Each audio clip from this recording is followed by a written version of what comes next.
Hi everybody. Wanted to address something for our sort of series. There's a yoga pose for that.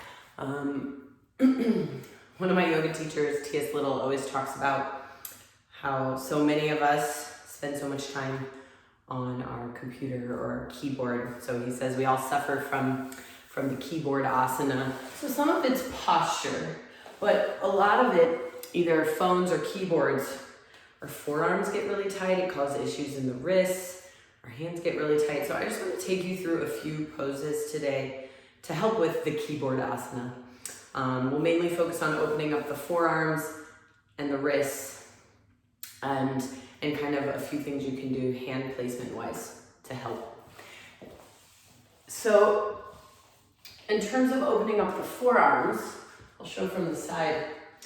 Flip onto the backs of your hands. So I've got the backs of my hands on the floor and I'm gonna scoot my knees pretty close.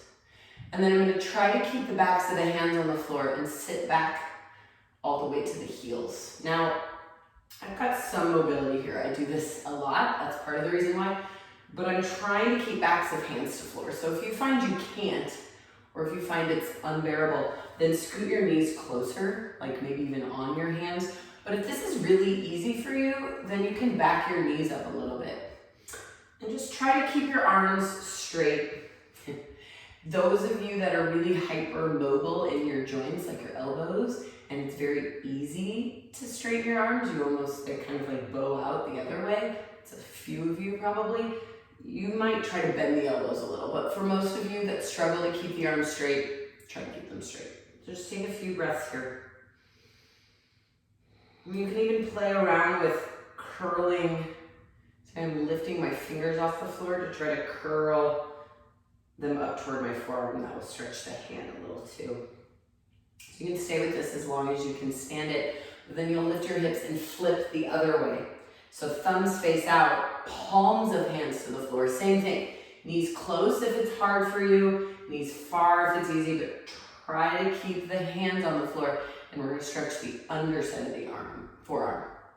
And again, I do this work a lot, so I still really feel it, but I kind of make it look easy. I know my husband, who spends a lot of time at work on the keyboard all day, he does this and can barely keep it together. So don't feel bad or surprised if it's quite intense.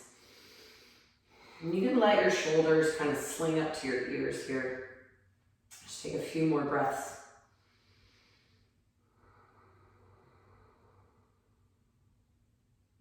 And then slowly come out.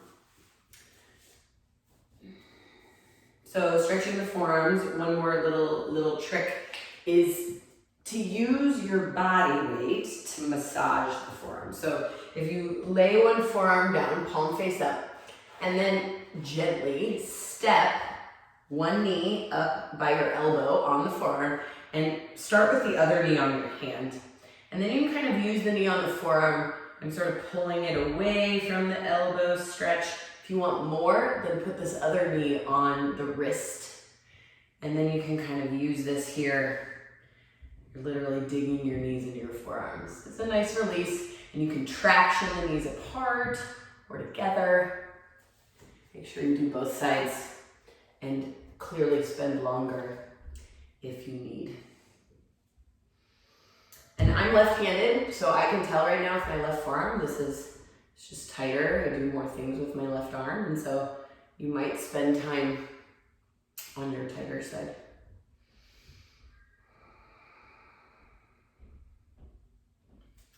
Great, and have a seat. So when it comes to the wrists, often just having full range of motion like we would do with the ankles, ankle circles, wrist circles. You can also take your index finger thumb, get a little closer so you can see me, and wrap it around like a C-clamp around your wrist, and then you can create traction. It's hard to see, but I'm pulling away from the elbow to kind of traction the wrist and get a little space. Because often that pain there is so much compression and too much weight resting in the forearm, the end of the forearm bone. So you could do the tractioning action. And often if you're a regular yoga practitioner and you deal with a lot of wrist stuff, most likely there's some kind of weird setup happening with the hands or up the chain in the shoulder, so it's worth looking at that or have an experienced teacher look at that. But something to keep in mind when you are weight bearing in the hands is you definitely want to spread fingers, but it can be easy, especially if you've been doing this while to overspread. I tend to have like spastic pinkies that like spread way far away. So get space, but really think of each finger as an extension from the center of the wrist. So they extend out evenly so that when you put weight in them, you can really press into the pads of your fingers to keep some weight out of the wrist.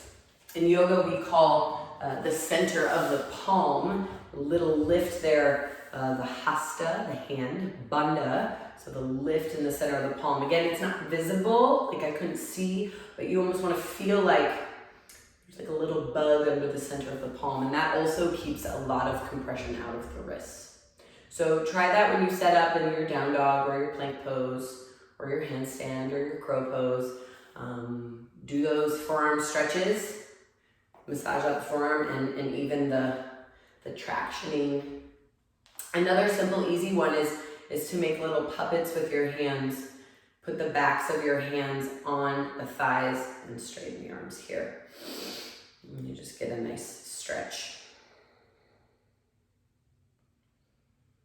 So hopefully that's helpful, Keyboard-Asana people. Also know that anything you do posture-wise, go back in our YouTube and look at the video I did on posture, where we really fix this sort of slump in your upper back to open the chest. Gabe also did one for tight hip flexors.